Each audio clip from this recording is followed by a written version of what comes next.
Hey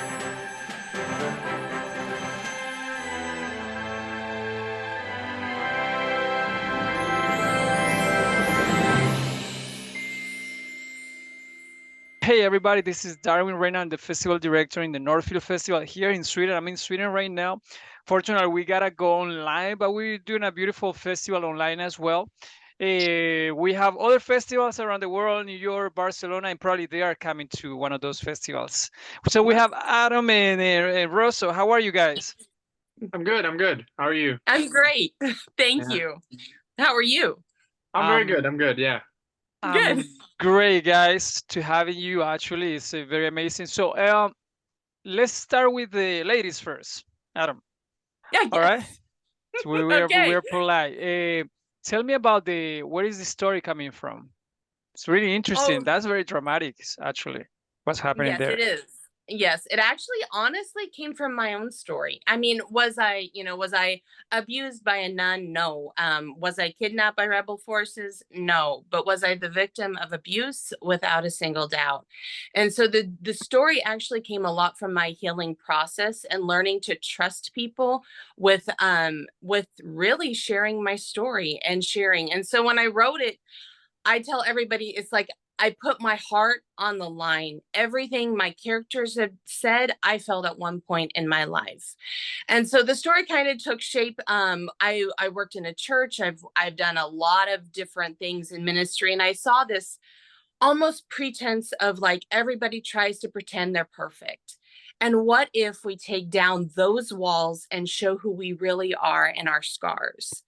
And so and then it kind of took I two chose like two extremely different people. Like you have a female pastor who's edgy and bold and direct, and then you have this Catholic priest who's reserved and timid, and more about religion and all that. And so what happens if you put the two most uncommon people in the world together and then expect Christ to you bring healing through that? So that's where the story came from.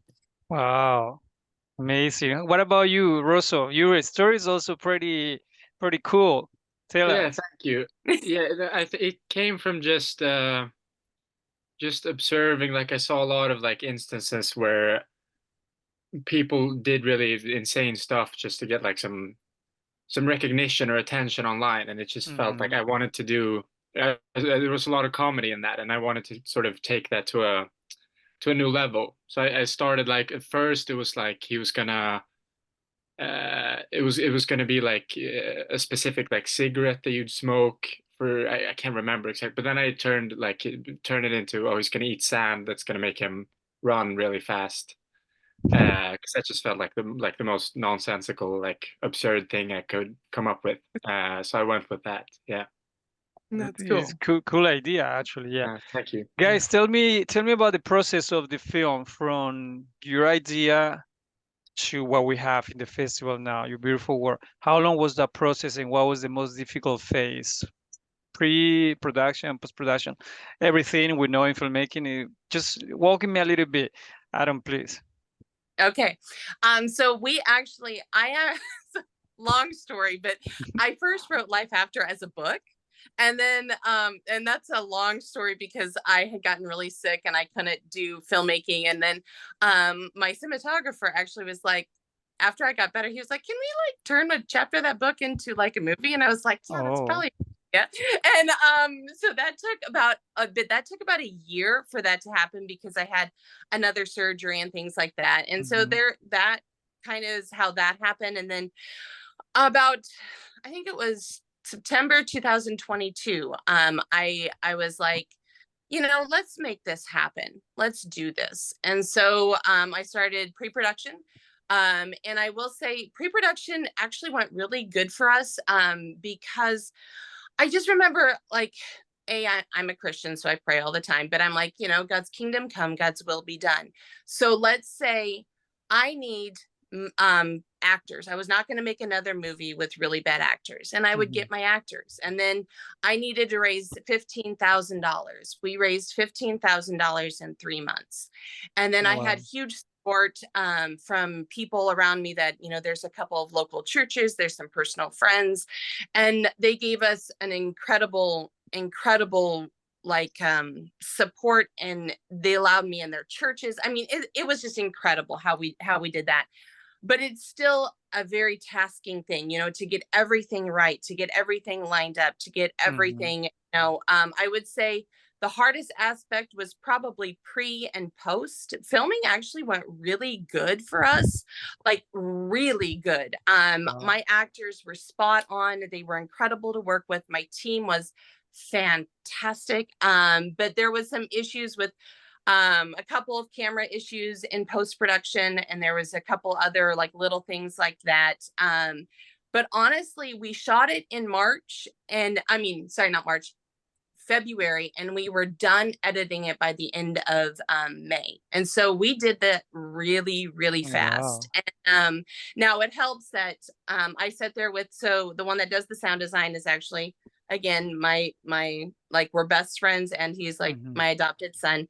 And so we work together really well as a team, and we're both very driven. So we're like, let's do this and get it done and do it done right. And I would say one of the biggest issues I had was actually getting the rights to my song at the end, because I had to work with a company that was not the easiest to work with. And I was like, oh my goodness. But that was probably one of our most difficult aspects of it. But I wanted that song, and I was willing to like try to get it. I would say I pulled a lot from like people that knew each other. So like Darren, my bad guy, when I was casting, I went to him and went, hey, I need like 5 names of like actors. And so I pulled from like his pool. And then then when I got my lead, my Isaac, which is Jordan Mullins, his wife actually acted. And so I pulled from like the pools of like local, I don't know, it's really cool. So that was, we worked really hard at, I'm very into subliminal messaging. So we worked really hard at storyboarding, like really hard, like to really plan beforehand what messages you want to say and what you want to portray and all that.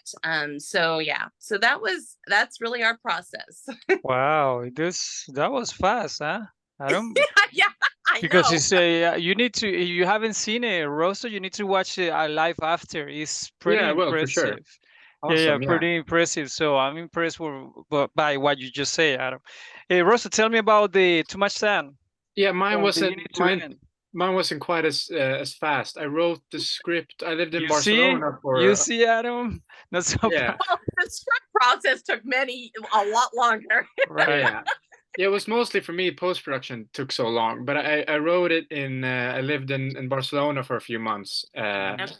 So I wrote it there, and then I came home to Sweden during the winter, like late December. So I needed like to have something to do to kind of keep myself occupied, because the winter in Sweden is terrible, and I just come from like this beautiful sunny Barcelona. So I needed to have something to do. So the post-production was pretty smooth. It was basically just me and Ruben, who's the cinematographer, and he helped with everything really. We found the actors, and we were supposed to shoot it in March, but the actor Alec, who plays the Sefro, the lead, he was only available in February, so we had to move it up a month. Oh, wow. But so the shooting was 4 days. It all went pretty smooth. There were no real issues. The actors were great.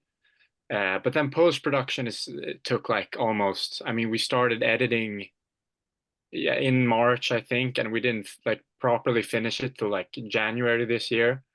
Oh, wow. So yeah, it's like a lot of procrastinating and a lot of like, it's so easy to get stuck with like, oh, this isn't exactly how I want it to be, but I'm not sure how to improve it. But then also the Scott who made the music, the music really sort of glued everything together. And yeah, we pulled through and we finished it finally, but it took a long time. Wow. Yeah, I mean, it's every filmmaker is different, right? The process. What about the actors in both of you, Life After and Too Much Sun? They're really good. How do you guys casting? And how, Adam and Rosa, tell me, how do you direct actors? You give them freedom. You like do this, do that, make this sound. You know, there are directors in any form. How is you guys working with that? Tell me, Adam. Okay, so my actor was Jordan Mullins and Abby Mullins, and so I did get um Jordan from actually Darren's referral. And the moment I saw his audition, I was like, I would be insane not to accept you. And then Abby auditioned after, and I thought the same thing. I was like, oh my gosh, phenomenal. And so we actually, I'm not a dictator for a director. I want to work with my team. I want to work with my actors. I want to know what they're feeling and what I'm feeling. And so we had read throughs where I'd say, now, if you want to input, please input. If you don't, all that kind of stuff. And right from the very beginning, like Jordan and Abby, we all respected each other very much and we loved each other very much. And so we really worked well as a team to bring these characters to life. And so now, like, there was one point, even Jordan's like, we were in the middle of filming the confession scene where he's weeping, and we'd done it about 6 or 7 times, and I needed one more, and Jordan's like, I can't do it anymore. And I was like, and I'm not going to push. I was like, I'm fine. You tell. And we stepped over, we kind of talked about it. And I said, if you can do it, I would love to get one more. And so we kind of did this where I pushed him enough, but I also respected him. And so he's like, I can do it, one more take. And we did it. And that was the take we used. And it was phenomenal. And so he's like, you knew when to push me, you knew when to like pull back. We worked well as a team. And so now there was a couple things that we tweaked on set. Like, I never wanted anybody to think that their relationship was sexual. So like, I originally had scripted that, she was going to touch his face. And then on set, I was like, no, let's not do that. Those are moments that I was like, I don't want anybody to think this is going anywhere romantic. And so we worked as that process very well. I would say that even like when we were doing our read throughs, I would have other ways of saying things and then other ways. And us as a team, we would pick and choose what he said more naturally. And so that was something that we really worked on when we did the read throughs. Like, it was like what he says more naturally and what she says more naturally is what we went with and things like that. And then on set, I mean, I dictated some pauses and some all that kind of stuff. I definitely directed, but it was really because we were such a team. So, and yeah, and then Darren, he's my bad guy. He was phenomenal. Yes, Darren Lee Cup, and he is a master at this, and he was so great. And I mean, that lick was not scripted. I'm just telling everybody. Oh yeah. He thought it at himself.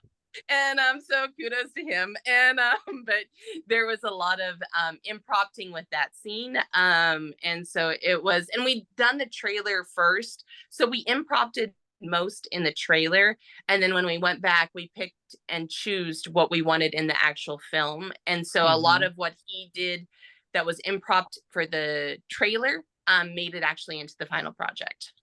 Wow. Yeah, your film is intense. Life After. Yes. Everybody, we say, well, actually, Darren's like, it's like a punch to the face. And I'm like, yeah, and they deliver actually, the actors. Yeah, Abigail, and Jordan, correct. They were and I mean that, like, and that's, I tell everybody, I couldn't have gone to Hollywood and got better. I was so blessed to have them. And Abby and I were very close as friends too now. And so it was a real trust thing for us. I think we just trusted one. They trusted my guidance, and I Mm-hmm. trusted them to portray what I needed them to portray. And it was really teamwork. And then Brenda, she was the one that plays the Mother Superior, the nun. And Mm-hmm. she's actually one of my Brenda. longtime friends. And she was my first cast member. And so she knew I was going to do it. She actually, we were talking, and I said, it's kind of a hard part because it's very, it's Mm-hmm. kind, you know, it's a tough role. And she was like, I'll do it because I know it means a lot to you and I trust you. And so, and she did phenomenal too. And then Little River did amazing. And River is actually Jordan and Abby's daughter. And so, Mm-hmm. which, wow, it was fantastic. Cool. So Awesome. What about you, Rosso, with Alec Elliot? Yeah, The guy, Alec is pretty good, huh? He gets to the feelings. yeah, he's very Yeah. good. I found all the actors through just like an open casting call on a website. And Alec, he like pretty immediately sent a self tape, and it was so good. And I was immediately like, oh, I want you to be the main character. I want you to be in this. But then he had like scheduling issues, so that's why we like moved the entire thing up a month just to accommodate him. But I can't imagine like doing it with or having done it with anyone else, because he was just so perfect for it. And he like immediately understood what I was trying to do. And I think that's like for me, the most like important part of it is just the casting. Because if you get like the right people who understand what you're trying to do, then it's so much easier to on set every day trying to get that, instead of like, oh, could you say this a little bit differently or this or this. So for me, I just try to like find the best actors that understand what I'm trying to do, and just letting them act. And of course, there's like always going to be stuff that you work on a bit. Mm-hmm. And Alec especially had like, there were a lot of moments that he just like improv or came up with that made the entire thing so much better. So yeah, really, really grateful for the cast. Cool. What about the final master that I'm watching, and the people watching? How do you guys decide? Okay, this is it. That's it. I'm going with this. This is the final. Do you guys get feedback, or it was more like your own intuition, like I'm the director? Or tell me a little bit about that decision. do you want me to go first? Yeah, go go. Yeah, you Okay, can go all right. first. For me, it was definitely feedback. So I had a team, and I trust my team. And so on my team, I have my best friend Bree, BG, Isaac, and Luke. And so it came down to Luke and I would get together, we would edit, and then we would send it to those 3 team members. And then we would say, okay, pick it apart. We're okay. Whatever is not personal, this project needs to be the best it can be.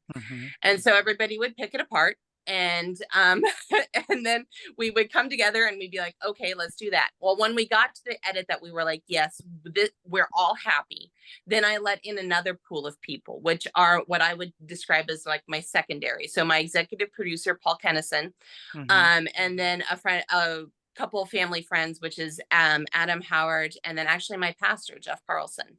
And so we sit down with them and we were like, okay, give us feedback. And so they would give feedback, and we would take and we would critique where we needed to critique. And then honestly, it just came to the point where it's like, this we call it our baby is ready to walk on its own. and so we ended up it was actually Jeff and Paul. There was one point that we had a real crisis of story, and they gave us very clear feedback on what we needed to do, and without them, I don't know if we could have finished on time. They were very instrumental in being part of the team.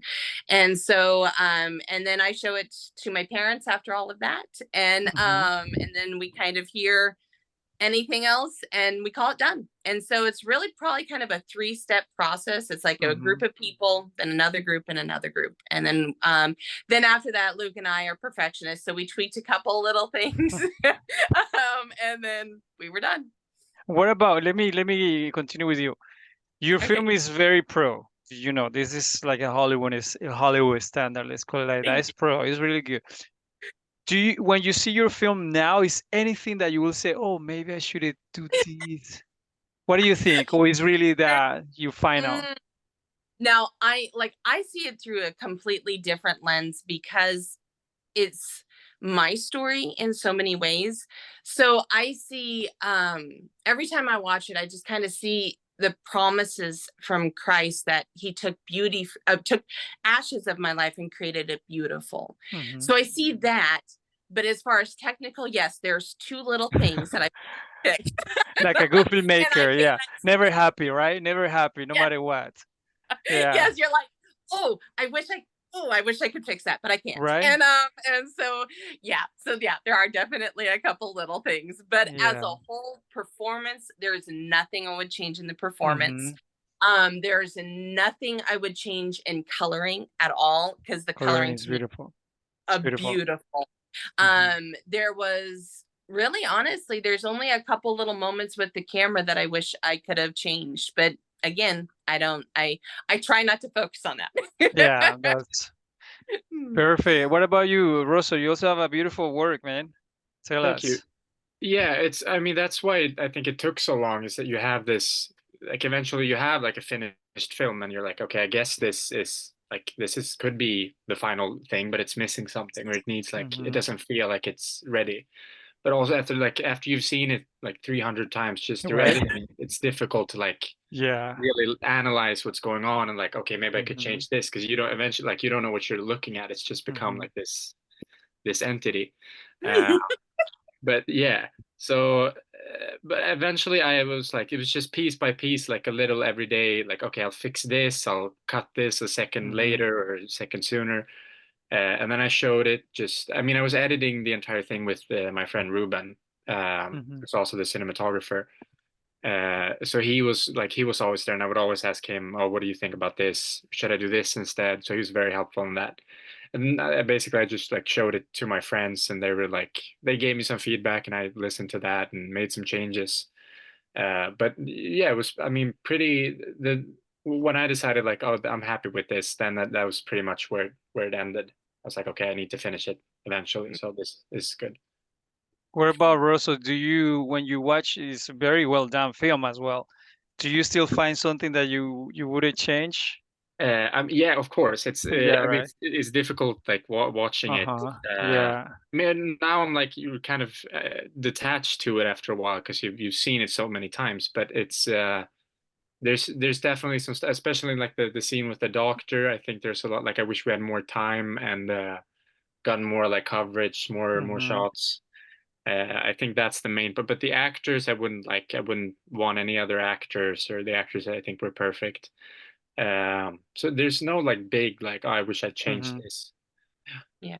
True filmmakers, because I asked this question many times in many interviews that I do, and they always come to this, yes, Yeah, this in the small details, nothing, nobody say like, yes, it's even the greatest, right? Directors, they're still like kind yeah, of traumatized by things.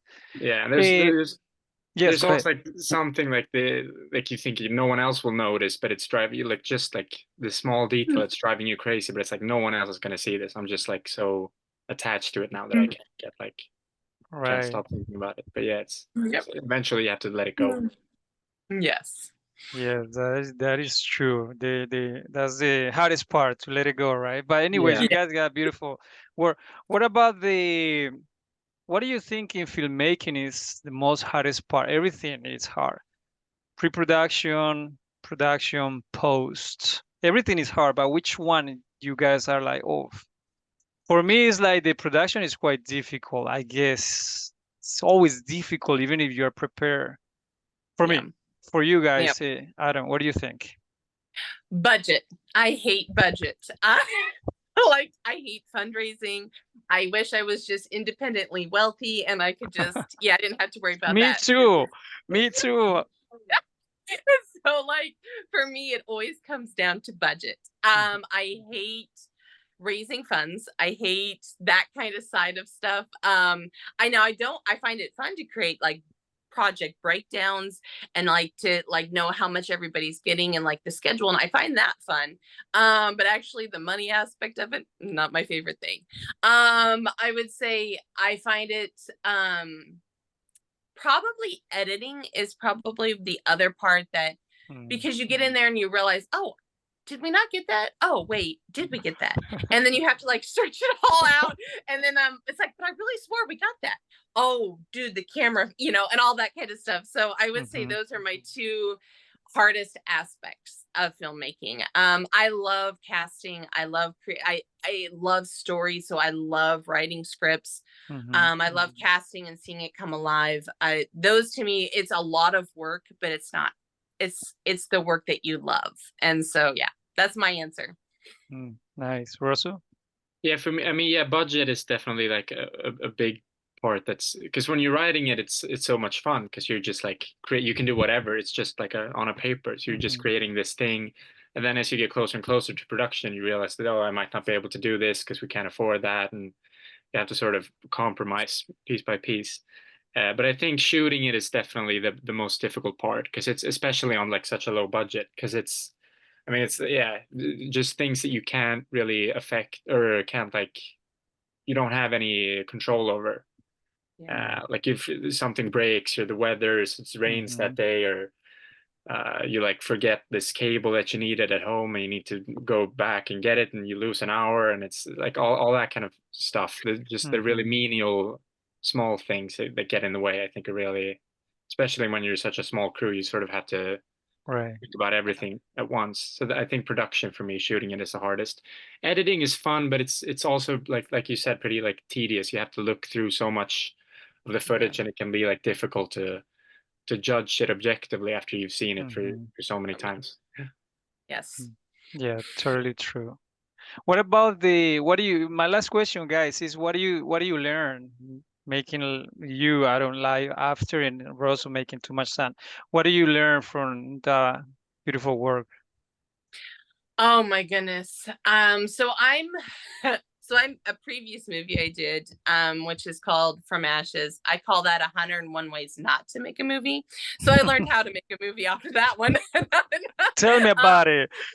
Yes, like we all done it. Yeah. But this one I learned, oh my goodness, I learned to trust. I think that's something that's key. I learned to trust my cast and my crew. I learned to communicate better. I learned to, oh my goodness, like how to raise funds, because I'm really terrible at that. And I learned how to trust my Heavenly Father more. I know that seems like kind of an interesting thing, but because I faced so much trauma in my life, I learned to lean on him even through these hard moments. Even like filming, there was that one moment where it was like I had to step back because it was so emotional. And I had to step away and go, all right, I'm healed to bring healing to somebody else. And so I had to ask my Father for courage and for strength to face this yet again, because I knew there was other victims out there that were waiting for this freedom. And so I did that was huge for me. Trust, I already have trust issues and I can be kind of a control freak. And so like I learned to trust, and that's really what I would say. And I learned to trust the process more too. And my teammates very much. And there was an incident that came up on set where we had to learn to even correct when there needs to be correction and that kind of thing. So better leadership skills too. So that's it. Beautiful. What about you, Rosso? Yeah, I think definitely like leadership is a big part of it, that you learn to like, you also need to learn to trust your crew and the cast to sort of do their job, but it's that you learn to communicate better, like what you want from them. And also like learn that I probably need like bigger budget and a bigger crew next time. It's yeah, that's me too, man. Everybody got yeah, it's never enough. More time, just more of everything would be good. yeah. I'm Yeah, I agree. need Time, more. right? Yeah, Time, like 2-3 more time. days. Yeah, But that's like exactly. feeding 20 people is like, oh my God, what are we gonna do, Yeah, right? It's yeah, Yeah, complicated, and learn yeah. not to give up the dream. I think that's Right. also key. Don't give up the dream. I'm sure, agree, yeah. right? This is Yeah. a industry of keep pushing and pushing and pushing, you know. Yeah. I think it's hard, yes, but I mean, Yeah. it's just it's a consistency. Guys, thank you very much. I wish you all the best Thank in you. your nominations. Whatever you win or win, Thanks. this you guys are doing beautiful work. It's not about awards. Actually, it's more about it networking, because this business is really about networking. Absolutely, it's networking is Yes. key in this business. Guys, yeah, we will have Barcelona, New York. I hope you guys, I can see you. Definitely, those festivals are live. Yeah. So I hope I can see you. I think both of you are in Barcelona, if I'm not Yeah, coming mistaken. to Barcelona. Yeah. Yeah. Also Yes. New York, I think is Rosso is in New York, and I don't know, Adam. You have used to me. Which one is it? New York is for next year, the same period. This one in February Oh, next year. Yeah, I will send you something. Okay, I got you guys. Get in contact with each other in the Instagram. All yes. right, this Yeah, is for sure. it Yes. is key. All right, Yep. where are you, Adam? In the U.S. Yes, Where? I'm in Indiana, Indiana. Gotcha. Lafayette, Indiana. And Rosso is in Stockholm, right? I'm in Stockholm. Yeah, exactly. Yeah. Nice. Very Yeah. cool. So now you got a friend from Stockholm and Indiana. Yes, Yeah. that's Yes. awesome. Exactly. All right, guys. Come make movies with us. Yeah, I will. Yes. Yeah. And yeah, watch it live after, and later it's gonna be too much sand, so you guys Yeah. can enjoy a really beautiful work from both. All For right. sure. I'm gonna. Yeah, all right. Thank you very much. And I am All gonna right. watch yours. I promise. I'll watch Yeah. yours too. Yeah. Yeah. Yeah. Best Thank you. All Bye right. bye. best of luck, guys. Yeah. Bye. Thank you. Thank Bye. you. Thank you so Bye. much. Bye.